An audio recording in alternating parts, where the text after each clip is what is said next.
football player was dying. So he called his wife and told her, "My dearest, you say, I'm dying. I must confess, I cheated on you twice throughout our marriage. Please forgive me." His wife says, "I'll forgive you, my love, but I have to confess, I too have cheated on you 3 times. 3, you say," said the husband, feeling like she cheated a bit more than him. "Who were they?" "Well," said his wife sweetly, "do you remember it being so difficult to admit you as a football player on the team? So I went to the couch and did something. That was the reason you were on the team." Her husband was alarmed, but he was thankful she did it for him. "Who else?" "Well, do you remember when you entered the team and no one passed you? I went to 10 other players, so they changed the friendly treatment during halftime. You did WHAT," he spluttered. She continued, "And do you remember that during the match, nobody in town encouraged you? Well, oops." A man walks into a car dealership.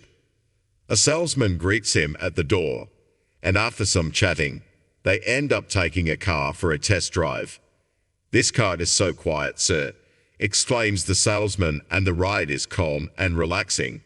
The man shakes his head and says, "No, I'm buying this car for my wife, and I certainly wouldn't describe her as the quiet and calm type."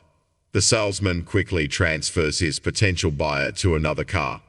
Then perhaps this would be more her style. "This car is quick, sleek, and agile."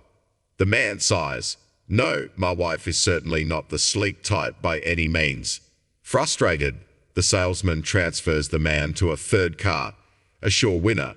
"Now, sir, I happen to know this car is very popular. Nearly every man who has been here has taken it for a test drive. Sold. Here is another one." There was a man who was very happily married, but every birthday he would have the same fantasy request for his wife. He wanted a threesome, and every year the wife says no.